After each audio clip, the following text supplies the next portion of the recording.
Good morning, televiewers. It's another beautiful day in the nation's economic capital, Douala, and it's a favorable bilingual program.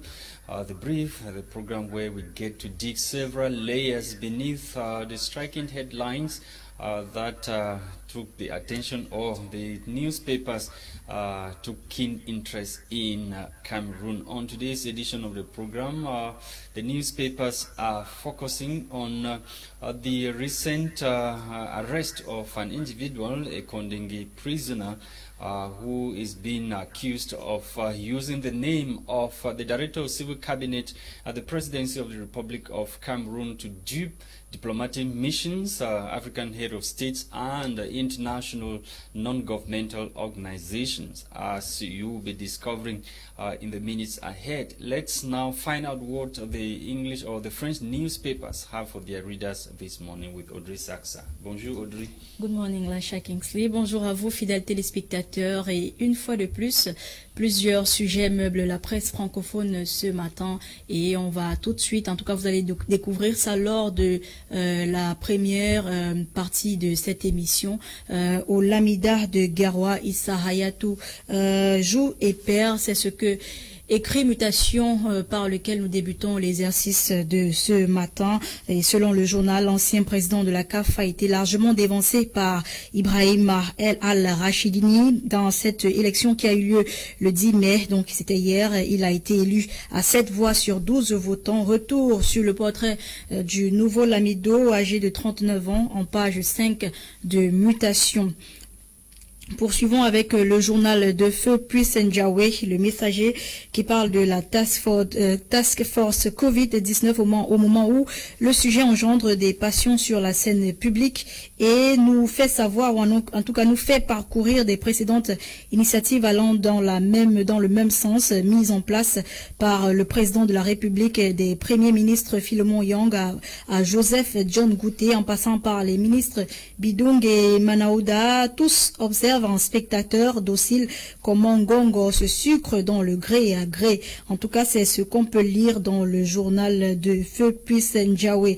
Dans Mutation, le journal de Aman Mana renseigne un policier gardé à vue pour meurtre, pour avoir, n'est-ce pas, tiré à bout portant sur un handicapé physique, et la victime est donc décédée sur le champ. Terminons avec le quotidien Capitaux Public Cameroun Tribune qui parle à sa grande une du trafic illégal d'armes.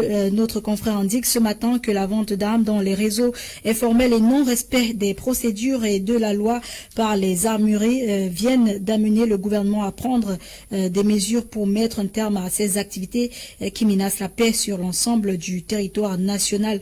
Vous retrouverez donc le focus de Cameroun Tribune en page 6 et 7. Voilà, mesdames, messieurs, pour les tabloïds en langue française. Place aux tabloïds en langue anglaise avec toi, la chacun. Thank you, Audrey Zaxa. Let's kickstart with the Guardian Post newspaper this morning. The paper which is interested in the arrest of a Kondenge prisoner for attempting to dupe African head of state.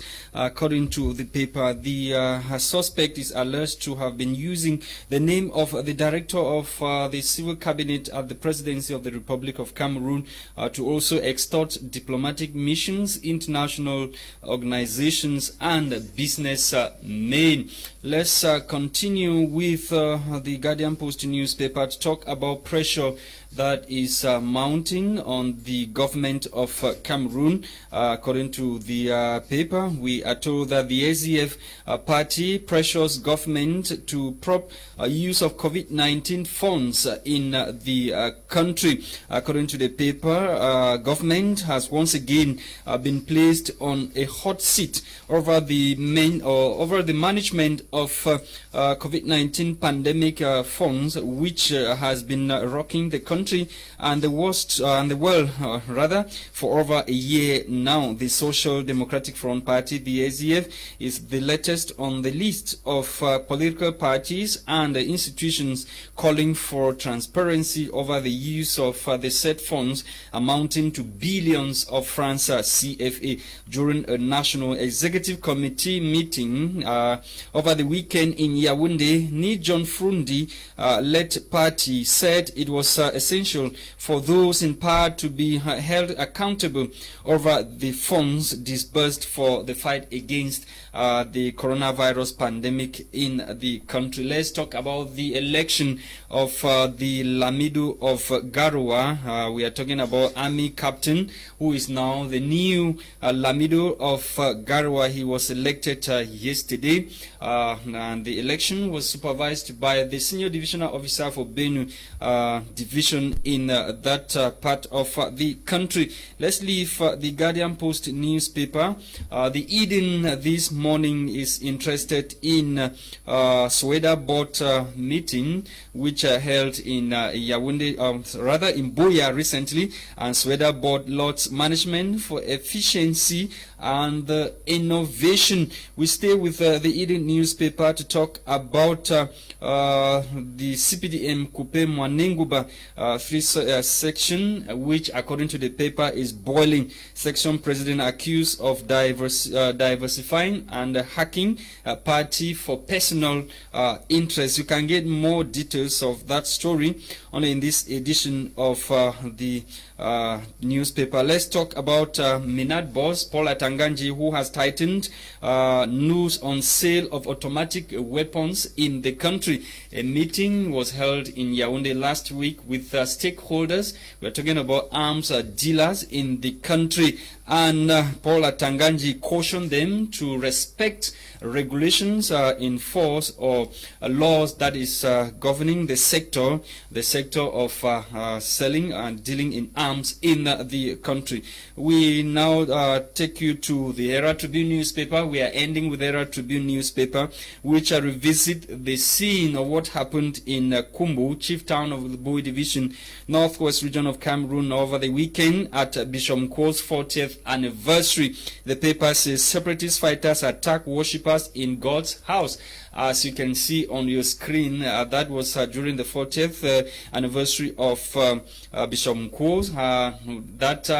Out of 15 out of the 40 years he has spent as bishop is in Kumbu diocese. You can get more details about how the attack by separatists unfolded during the 40th anniversary only in this edition of the Herald Tribune newspaper. Let's talk about BIA honoring Secretary General of the Bilingualism and Multiculturalism Commission, Dr. Chi Azafo. He was honored by President Paul Biya recently with the highest or the merit of national valor, as we learned in this newspaper. And the paper this morning is saying that merited state recognition to Dr. Chi Azafo, who is the Secretary General of the Bilingualism and Multiculturalism Commission of Peter Mafani Musonge. Thank you, televiewers. We are back in the studio to continue with our discussion this morning. Audrey Saxa. Effectivement, Lasha Kingsley, et nous recevons un membre du PCRN. Bonjour, monsieur. Bonjour, moi c'est Marvin Jock. Marvin Jock, welcome to our platform. This should be the very first time we're receiving you. C'est la première fois, oui. Okay. When you read through the papers, and especially this headline talking about a Kondengi inmate that has been using the name of the director of the civil cabinet at the presidency of the Republic to dupe diplomatic missions. The question many Cameroonians are asking, how possible is that for somebody who is incarcerated to be able to carry out such operations in prison?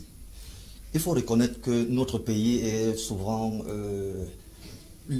fait preuve de l'exploit dans certains domaines tels que nous ne reconnaissons pas toujours certains actes qui se posent, parce que comment on peut comprendre que quelqu'un comme celui-là puisse porter déjà le titre et la signature, et puisse porter des actes à un certain niveau de personnalité. Quand même, on peut se dire quand même qu'au Cameroun, ce n'est pas simple, parce qu'on ne peut pas se dire qu'il le fait et qu'il n'a pas l'approbation peut-être de hautes personnalités aussi, parce que pour avoir accès à un certain rang de personnes, il faut quand même être connu, il faut avoir déjà des portes d'entrée. Donc s'il a eu une facilité à exercer, à faire tout ce faux pendant un bon bout, parce qu'on l'arrête maintenant, mais il a commencé ça depuis.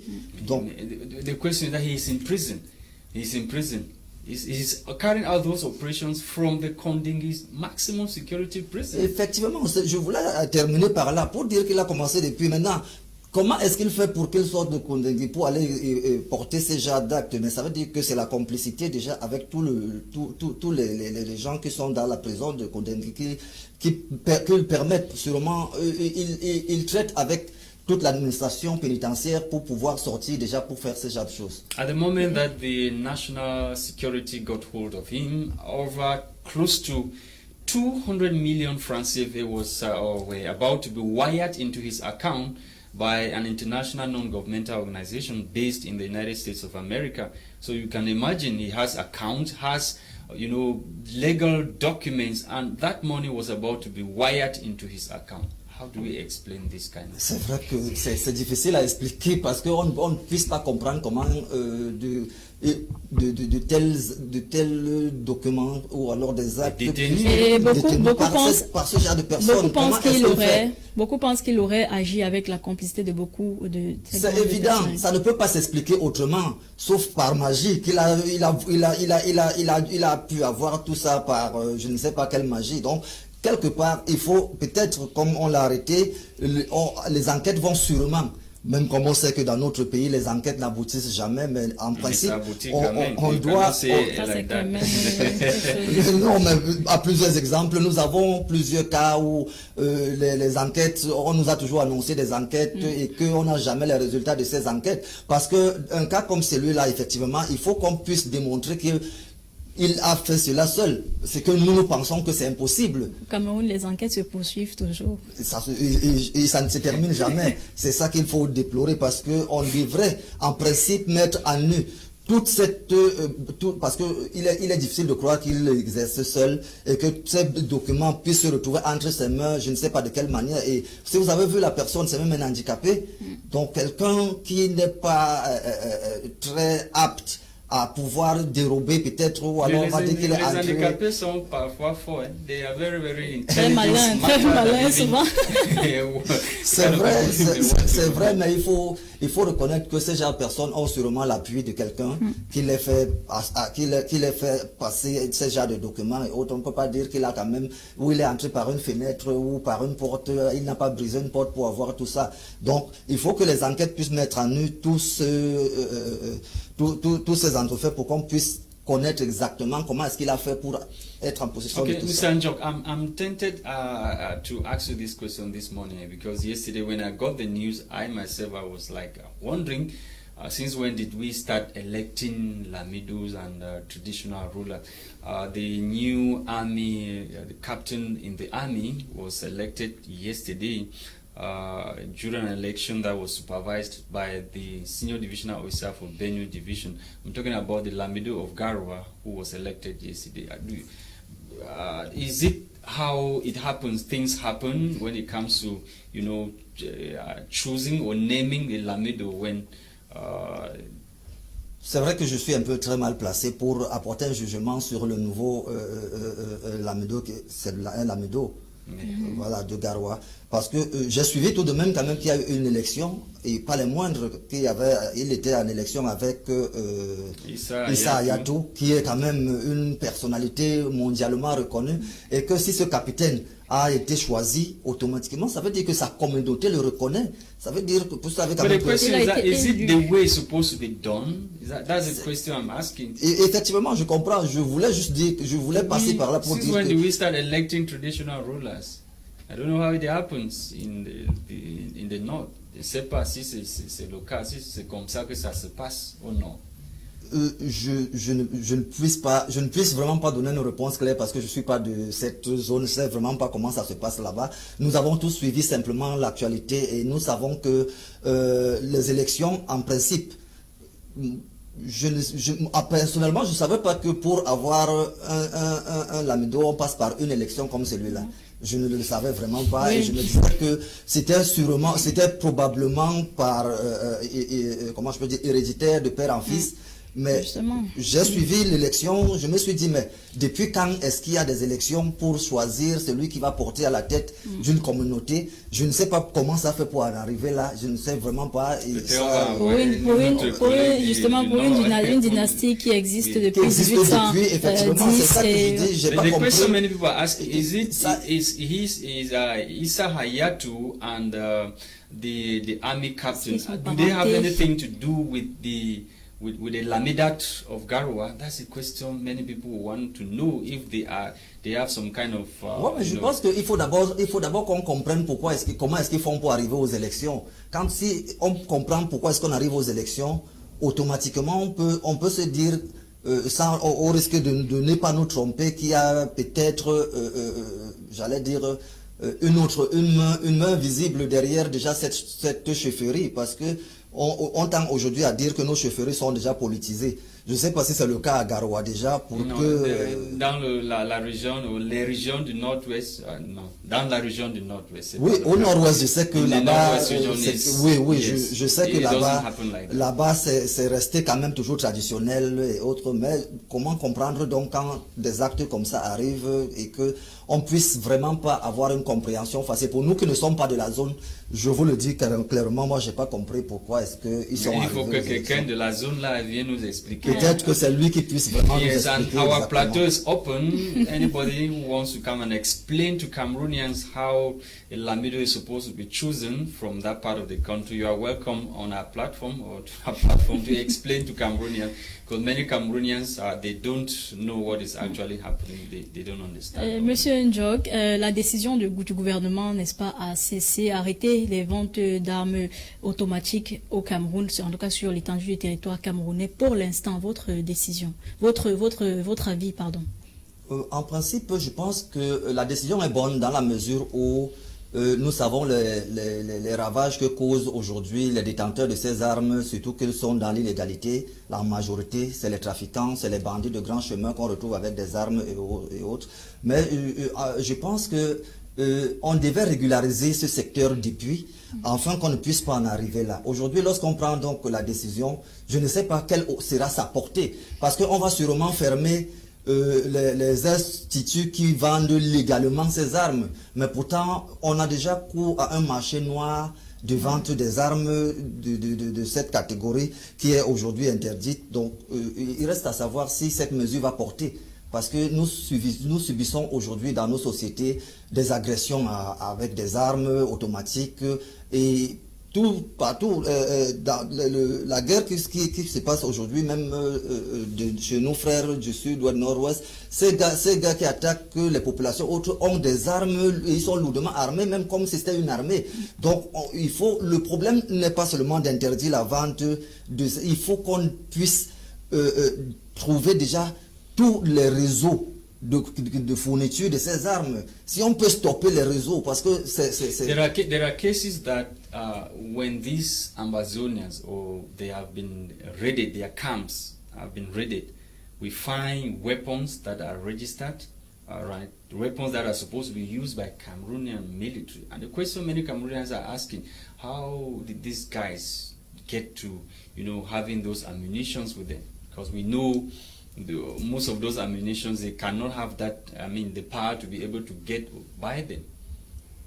Je pense peut-être que c'est parce que on n'a pas l'origine de comment est-ce que ces gars se fournissent des armes pour dire que peut-être ils prennent peut-être ces armes du côté peut-être de l'armée camerounaise ou pas. Donc je me dis peut-être que ils prennent plus des armes hors de nos frontières, puisqu'on sait aujourd'hui que les pays qui sont frontaliers à nous, tels que la Centrafrique et autres, ont connu des périodes un peu troubles, et aujourd'hui certaines armes qui sont sorties peut-être de la Libye et autres se retrouvent entre les mains de tous ces jeunes aujourd'hui qui sont dans les forêts, dans cette zone. Maintenant, on ne peut pas, je pense qu'il ne faut pas confondre peut-être ceux qui font les revendications dans cette zone, qui sont légitimes, qui sont normales, et ceux qui sont devenus des truands, qui font peut-être dans le banditisme et le désordre dans cette zone, parce que eux, ils emploient des méthodes, ou alors ils ont des voies et des moyens qu'on ne peut pas connaître, on ne peut pas imaginer comment est-ce qu'ils font pour se retrouver avec des armes. Okay, it's very difficult, and the move taken by Minister Paul Atanganji is welcome, and so many decisions were taken in Yaoundé as regards the sector, and those who are dealing in arms, they have been warned, they have been cautioned to respect the regulations in force. And equally, we equally have the weapons for self-defense has been banned. We're talking about automatic pistols. They have been banned by the ministry. Le ministre, je peux dire le ministre est dans son rôle de prendre des décisions. Maintenant, il reste à savoir, est-ce qu'en prenant ces décisions, il y a des moyens pour qu'on puisse régulariser la vente de ces armes-là, ou alors qu'on puisse empêcher les réseaux qui fournissent les armes sur le terrain. Maintenant, le gouvernement camerounais, par le ministre, a pris une décision que on peut dire elle est salutaire, dans la mesure où si seulement on peut contenir cette vente des armes, ça peut apporter peut-être... How should the government go about it? Ça, c'est à lui qu'il faut poser la question. Hein, no, but as a politician, they must have proposals. Personnellement, je vous ai dit qu'il faille que le gouvernement cherche d'abord à déceler tous les réseaux qui fournissent des armes. Parce que c'est ça qui est d'abord primordial. Parce que prendre simplement une décision... But it's very difficult. You know, it involves a chains of individuals. It's like a cartel, a drug cartel. Effectivement. So, it's very difficult. So c'est très difficile. C'est très difficile parce que c'est en majorité ceux qui font dans le domaine font dans l'illégalité. Et comme c'est un domaine très dangereux, ils n'utilisent pas les voies qu'on puisse comment je peux dire, identifier facilement. Et tous ceux qui vendent même les armes légalement, c'est-à-dire qui ont des voies normaux qu'on connaît, ce sont ceux qui subissent quand on prend les décisions au niveau du gouvernement. Parce qu'il faut savoir que ceux qui vendent légalement payent les taxes, payent tout et autres. Maintenant, la décision qui est prise va donc compromettre ceux qui sont dans l'égalité. Maintenant, ceux qui vendent donc ces armes dans les réseaux et autres, comment faire pour les connaître, comment faire pour les bloquer? Ça reste la grande question qu'il faut demander au ministre de trouver des voies et des moyens pour stopper thank you cela. so much, sir. It's on that note we have to ask Minister Paul Atanganji to tell us the strategies or the move that he will take to ensure that these armed dealers, they are controlled so that our safety, our security is safeguarded. Thank you so much for watching. We've come to the end of the program, Audrey Zaksa. Tu as tout dit, la Shaking Sleep, c'est la fin de l'émission. Thank you so much, televiewers, for watching. And the program, of course, was produced by Christian Tebon. For presentation, we've been Audrey Zaksa and myself, Lasha Kinsley. See you tomorrow for yet another edition of What the Papers Must Have Said. Bye-bye.